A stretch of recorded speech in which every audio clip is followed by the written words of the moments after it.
خۆتان لێبێ خوێندکارانی ئازیز، هیوادارم هەموو لایەکتان باش بن. لە بەشی سێمین ئێران لە سەردەمی ساسانیەکان لە 445.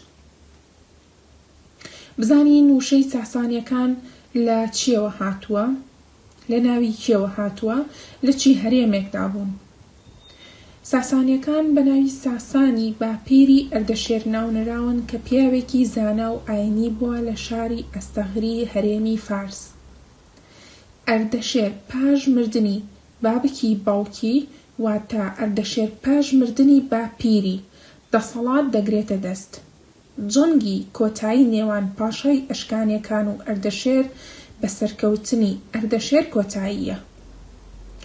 لە ساڵی 224 زاینی مەدائین تەیسەفۆنی پایتەخت داگیر کرد، لەبێ خۆی بە میراتگەری ئەشکانیەکان لە قەڵەمدا فەرمانڕەوایی بنەماڵەیەکی نوێ بە ناوی ساسانیەکانەوە ئاشکرا کرد و نازناوی شەهانشاهای لە خۆنە. ئەردەشێر لە زنجیرەیەک شەڕ و پێکداداندا فەرمانڕەواییەکەی چەسپان هەرێمەکانی میدیا و ئەرمینیا و ئەفغانستان و بلوخستان و بابل داگیر بکات. ئێستاش چەند وێنەیەکتان بۆ دادەنێم سەبارەت بە ساسانیەکان.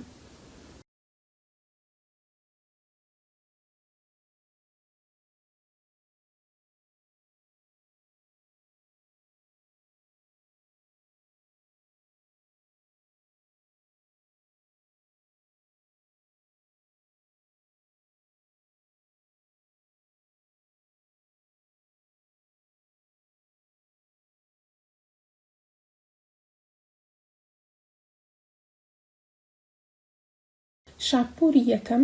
بزانین شاپوری یەکەم کێیە و چی کارێکی ئەنجام داوە. شاپوری یەکەم لە ساڵی 242 تاوەکو 272 زاینی کاتێک شاپوری یەکەم هاتە سەر حوکم تووشی شۆڕشی ئەرمینیا والحەضەر بووە.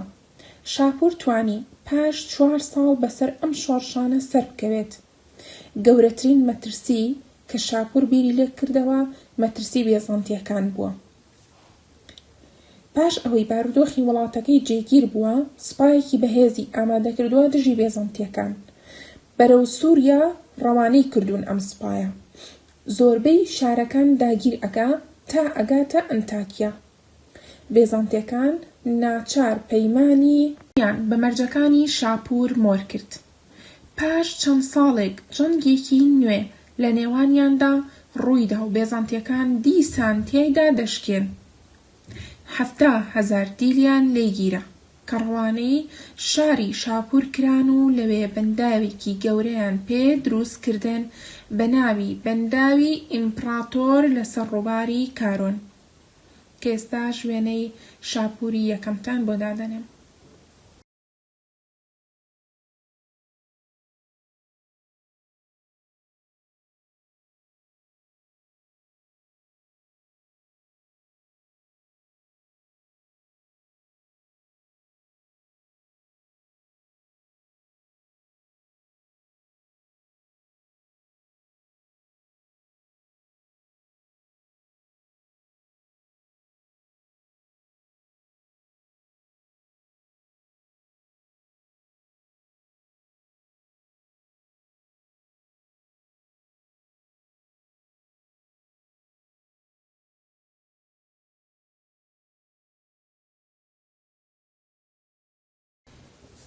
پاشایەکی ترمان هەیە بە ناوی شاپوری دووەم لە ساڵی 310 بۆ 379 زاینی.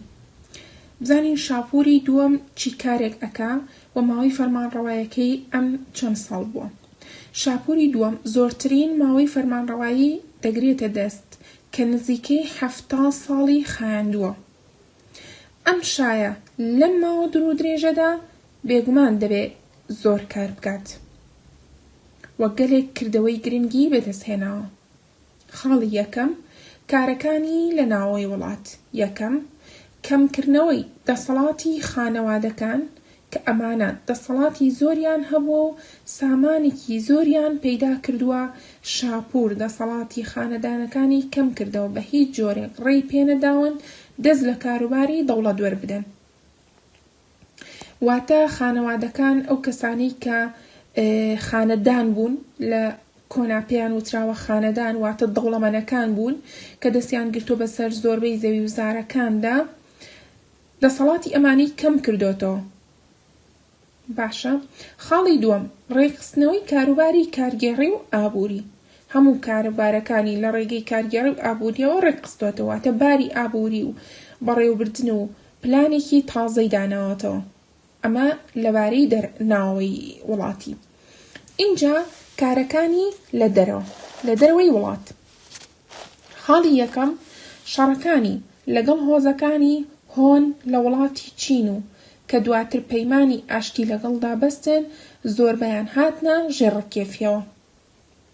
خاڵی دووەم ساڵی 359 زاینی توانی هێرش بەرێتە سەر قەڵای ئامەد دیاربەکر لە دەستی بێزەنتیەکان ڕزگار بکات.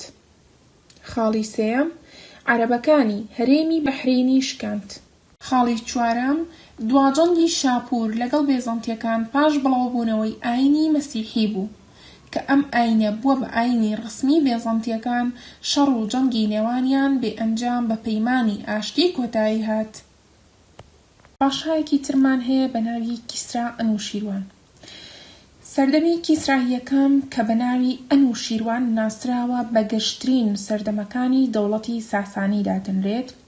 کیسرا ئەنوشیروان لە ماوەی دەسەڵاتیدا توانی خزمەتێکی گەورە بگەێنێتە گەلی ئێران لە هەموو بوارەکانی ژیاندا.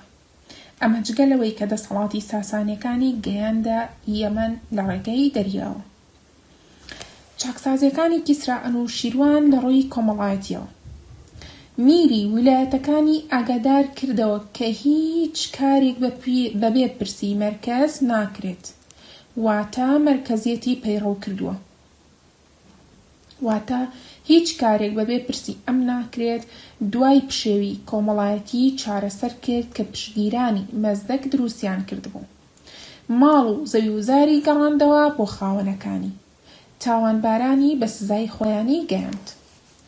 لە بواری ئابووریدا لەم بوارەدا کیسرا فەرمانیدا بە نوێکردنەوەی و ئاوەدانکردنەوەی ئەو گوند و ڕێگە و پرد و جۆگایانەی کە خاوەنەکانیان نەیانتوانیوە پارێزگاری بکەن بەهۆی ئەو پشێوی و لایەنگرانی مەزدەک نابوویانەوە. هەروە یاسای باجی سەر لە نوێ بە شێوەی گونجاو دانایەوە. لە گرنگترین شوێنەوارەکانیشی تاقی کیسرا لە مەدائین کە تا ئێستا لە خوار بەغدای ئەمڕۆ ماوە.